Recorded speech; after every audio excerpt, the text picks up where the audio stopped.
Okay, the underlying energy is the Two of Wands, y'all. It's about picking the path, picking where you want to go. Underneath that is the Magician, and trusting and knowing that you have everything that you need to make it happen. And I feel like you guys already know. You already know what you need. You already know what you got. You already know that you have everything that you need to make some steps forward, right? To make the move, to do what you want, to do whatever makes you happy. Interesting. So your current state of being is the Knight of Swords. So I don't know if somebody's communicating with you all harsh and extra, but there's a potential of combative conversations, or combative information being distributed. Now, for some of you guys, this could be that you guys are fighting for what you believe in, right? You guys could be very serious and very straight up with people. Like, look, I'm not playing with you. This is what I believe, or this is what I will and will not tolerate. You know, things like that. There could be some things that somebody is going after. There's also could talk about progress being made, very fast progress, right? Some things happening, or trying to get some things to go through. But the thing here is what your guys' hopes and desires are, right? Or what your desired outcome is a little bit more fun, and a little bit more passion, a little more mystery maybe. But you also want to have a bit of maybe more romance, because this energy, the Seven of Cups, can be very romantic. But I also feel like you guys may want to kind of just, alleviate the confusion, alleviate the uncertainty, the clarity, the mystery of everything. Perhaps you guys are kind of tired of that mess. And I feel like for some of you guys, you want to see what's actually happening. You don't want this whole situation to be kind of crazy. As a matter of fact, let me go ahead and pull a clarifier for the Seven of Cups. What is the Seven of Cups for Cancer in their love lives and their desired outcome? What is the Seven of Cups for Cancer? What is the Seven of Cups for Cancer? What is the Seven of Cups for Cancer? What's the Seven of Cups for their desired outcome? Ooh, the Five of... Yeah, I feel like you guys are kind of... It's very interesting. Hang on, I had to pick up a card. I dropped one. But the Five of Cups indicates kind of, obviously mourning, because this person's lost something very precious to them, something from the past that meant something very dear to them. Of course, they have to honor their emotions, right? But it's the part that they believe that they can't have anything better than this that keeps them from being able to work, but to, be able to have what they want, have something even probably better than the first thing. And that person potentially does end up living in the past, because all they can think about is what they've lost. So the thing here is there may be a romanticizing of the past here.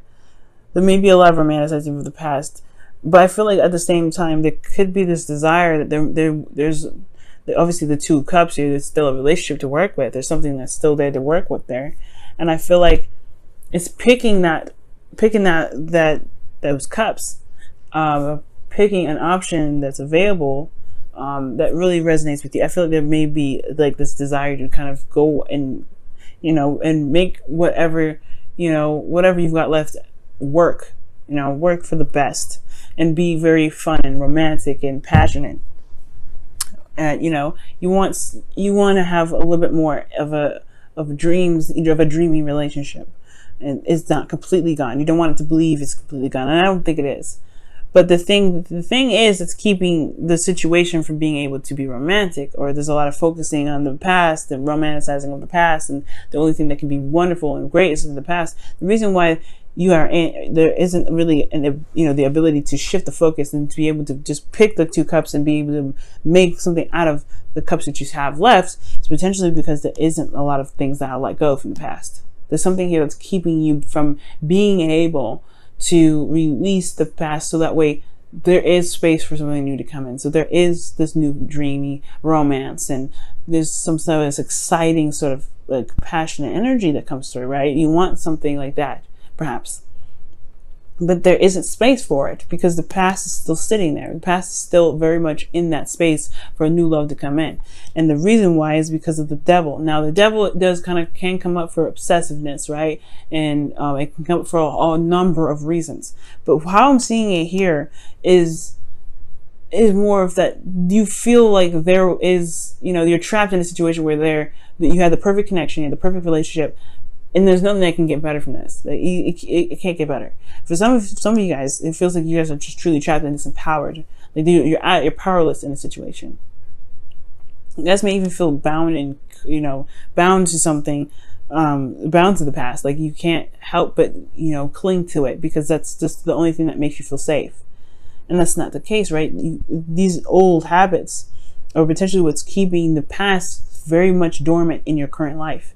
And that's not going to be able to truly manifest you something new if there's space that's being taken up. It's like trying to buy a new bed when there's a room. Well, trying to buy a new bed for a room that already has a bed in it. You gotta have to remove that bed in order to put the new one in it, right? Or you can't stack the beds up on top of each other. That's gonna, how is someone gonna get on the bed safely without them hurting themselves? So that's the same sort of situation. That's what I see with the devil. Is the old behaviors and old things and old ways of being, right, have a lot to do with the things that have a lot to do with the resistance of this change, of this releasing, of this death of a situation. And with death, there is rebirth. It's never just death. Okay. Now, the advice to kind of help you guys to get what your desired outcome is, right? To be able to have a romantic relationship, maybe not as the same as the past, but something something even better potentially, right? Is the high priestess. One that has to trust themselves to be able to get what they want, right? But they also have to be very in tune to what they feel. Now, as I was pulling up before, it's like somebody may be, some secrets may come to light, some things may come up from the surface that was hidden. I feel like there has to be openness. Now that would, the high priestess came up before, I feel like honestly what it was trying to tell me, which I was reading that message for someone else, maybe someone else in the reading may needed to hear that, but the high priestess for you guys for this situation is about being open. It's about allowing things to come to you and not clinging to the past and not clinging to things that are, that are no longer, that are no longer there. It doesn't mean it will never happen again, but it's going to require patience for it to come back in. It's going to require healing and loving within yourself, for the things that you're feeling. So for there to be the release that's needed and for things to come in. That there's trust and fundamental of that, trusting that it will come back, trusting that something amazing will come in. And you guys have the magician underneath here. You have everything that you need. You have everything that is necessary to manifest what you want. You have the tools, you have the knowledge, you have yourself. The confidence is there, but picking the direction in which to go, that's the doing part, and that's something that is definitely it's going to require trusting yourself to be able to execute. Because how you guys are feeling is the Six of Cups. Now, I already seen this, and I knew that there was something regarding the past and holding on to it potentially that was coming up, but I wanted to see why the Seven of Cups itself is coming up in here. And I feel like you guys want romance, just like from the past. You guys want to feel like you're in that relationship again, or something very similar. That innocent new love, that connection that was just profound. And I feel like the reason why you can't let it go is because this connection was so profound. This connection was so deep and so intense. It was so powerful. It's hard to even imagine being with someone else with the same stuff and having the same emotions and the feelings about it. But the thing is, guys, it can. You have to be open to it. And the Six of Cups is telling me that you guys are still living in the past. You guys still feel that connection because it's profound. It echoes through you for ages and eons. It will forever, probably. It'll be the best thing you've ever felt in your entire life. But it's not the only thing that you'll ever feel. It's not the last. It's only the beginning, because these two, this is their first love. This is their first time ever getting together. This is their first time ever feeling anything for someone, right? This cooties, they're children in this card, right? So this is their first time being okay with allowing themselves to be vulnerable with one another. But this is not the only time that they'll ever be vulnerable.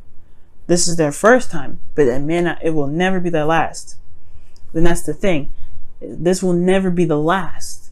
To believe that as so, you are holding on to something that will potentially keep you from be able to manifest something new. And you deserve that. You deserve happiness. You deserve romance. You deserve to be in a beautiful relationship, right? That's what correct me if I'm wrong, right? But it's going to require you to trust that it will come to you again. It's going to require you guys to trust that. Hopes and fears, the Queen of Cups. She knows what's in her cup. She knows how she feels. She's very much aware. And you guys want to be in love. That's your hopes and fears. You want to feel want to feel so deeply in love with someone. You want someone to love you back. You want to feel that connection again. You want to feel something deep and profound. Something that rocks you to your absolute core. That's your hopes and fears. And I feel like you guys will. Because the Six of Wands is in your outcome. You guys are not the same Cancer from last year. You have a lot more experience. You guys have, are very much aware of the situation around you. The Six of Wands talks about recognition and victory through your efforts. And the effort that is talking about here, I feel, is about the internal journey. The internal journey in regarding to making peace with what has lost, but knowing that it will never be the last. And the thing is, it's like, yes, this connection was so profound and so strong, it's hard to release it. I'm not saying you to release the connection. I'm telling you to release this feeling, this pain that you may have, or this toxic kind of, behavior that you may have conjured up that makes you feel like this is the only time ever you'll ever have this love. Because I'm telling y'all, the Six of Wands there's a victory. You'll be recognized, you'll be seen. That's a really good step. You free yourself from being feeling trapped in a situation that you believe will never happen again. Trust me, Cancer. Trust me. Let's go ahead and see what's going on with your wisdom of the Oracle. Okay.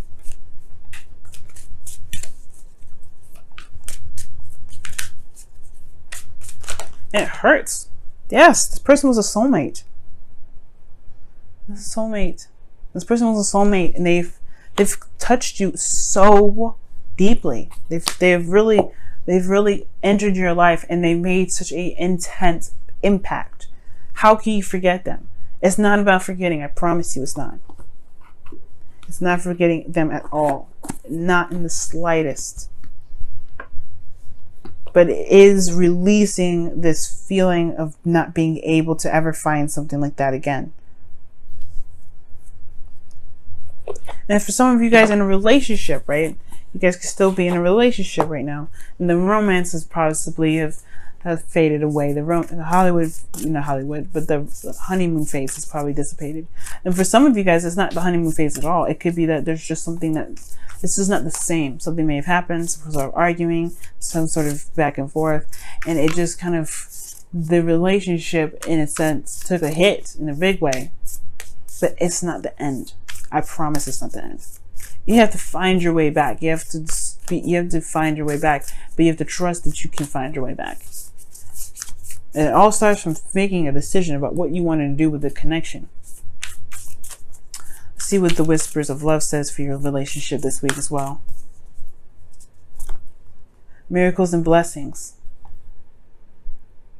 Everything has its gifts, and it's true. We may not see them sometimes, but everything has a reason. Everything is for our highest good. Everything happens to make us the best that we can be. And everything happens for us to prepare us for the better things to come.